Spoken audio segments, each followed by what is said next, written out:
और एक चीज आपसे जरूर हम कहना चाहेंगे कि कृपया शाखा में आने से सकुचाएं नहीं। बहुत सारे लोग जो है वो अपने दिल दिमाग में लेके बैठ जाते हैं कि हम चूंकि रिटायर हो गए हैं इस वजह से हमारी कोई सुनेगा नहीं और हमें उतना सम्मान नहीं देगा या जिस सम्मान के हम हकदार हैं या जो कुछ भी है। लेकिन मान लीजिए कि किसी शाखा में ऐसा हो जाता है कि जिस सम्मान के आप हकदार हैं वो नहीं मिला, लेकिन आपका भी तो हक है ना। ब्रांच तो आप ही की है, ऑर्गेनाइजेशन आपका है, तो आपका तो हक है ना शाखा में आने के लिए।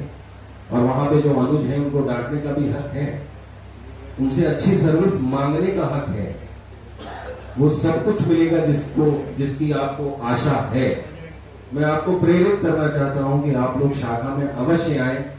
जैसा कि अभी बाल मुकुंद साहब ने कहा, आप मिलते रहिए, हंसते रहिए, विचार आपस में डिस्कशन करते रहिए, जिससे कि आप स्वस्थ रहेंगे।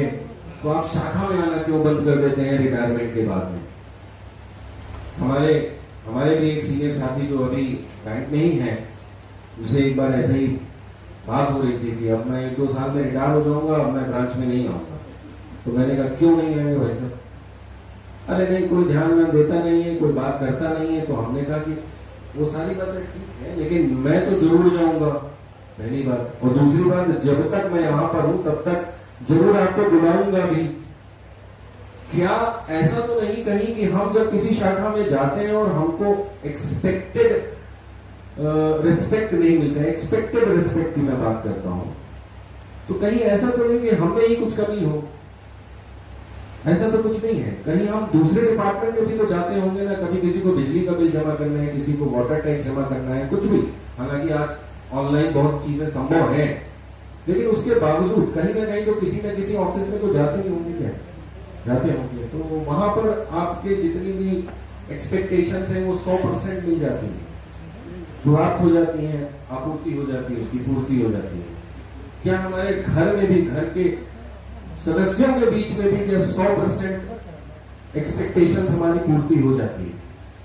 तो हम क्या शायद हमने कहीं अपने दिल दिमाग में बिठा के रखा है, चूंकि ये शाखा है, मैंने इसके लिए काम किया है, तो हमारी आशाएं जो है वो इतनी बड़ी हो जाती है कि ब्रांच मैनेजर उठेगा और हमको गेट से लेके आएगा और फिर काउंटर पे जाके खड़ा होगा। क्या हम एक्सपेक्टेशन थोड़ी बढ़ा तो नहीं देते हैं कहीं पर? मैं सिर्फ ये कहना चाहता हूं, हम अपने बच्चे के घर जाते हैं जो बड़े हो गए हैं, वो कहीं और रह रहे हैं, लेटर से दिल्ली, बंबई, बैंगलोर, कहीं बाहर रह रहे हैं, तो हम उनके घर अगर कभी जाते हैं घंटी बजाने के बाद में, तो इतना एक्सपेक्ट करते हैं कि वो आने पर हमें अपना अभिवादन में रिस्पेक्ट शो करें। इतना तक ठीक। लेकिन अगर इससे ज्यादा के लिए, सब चाय तो यही लेके आ जाओ अब तो दरवाजे पे, क्यों? क्योंकि तुम हमारे लड़के हो। तो हम अपनी एक्सपेक्टेशन को भी थोड़ा सा एक लेवल पे रखेंगे, अच्छा होगा हमारे लिए भी, हमारी संस्था के लिए भी। और ये जो मन में भाव रहता है कि नहीं अब तो हम वहां जाएंगे नहीं, भाई मैं आपको अभी इसी वक्त बताता हूं, मैं तो जरूर जाऊंगा। और ये देखने के लिए भी जाऊंगा कि मेरे साथ में बर्ताव कैसा किया जाता है। और अगर बर्ताव ठीक नहीं किया गया तो मैं शायद ये भी समझूंगा कि शायद मैंने इनको सिखाया नहीं ठीक से, मैंने इनको जो है बर्ताव ठीक से नहीं किया होगा, तो शायद ये कभी बदला निकाल सकते हैं। तो ये चीज हम अपने दिमाग में रखें ना थोड़ा सा।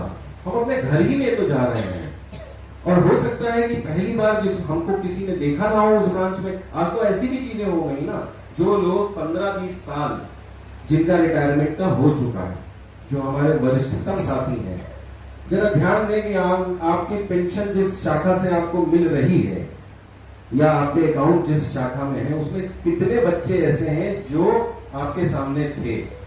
हो सकता है कई सारे बच्चे ऐसे हो जो आपके रिटायरमेंट के बाद में तो बैंक में आए हैं, उनको तो आपका नाम भी नहीं मालूम है। आप 78 साल के हैं लेटर से, तो बहुत सारे लोग 78 का मतलब हो गया, अभी भानुकुल साहब बोल रहे थे 2001 में उन्होंने वीआरएस लिया था। कुछ हसरतें अभी अधूरी हैं, कुछ काम भी और जरूरी हैं। ख्वाहिशें जो घुट गई इस दिल में, उनको दफनाना अभी बाकी है।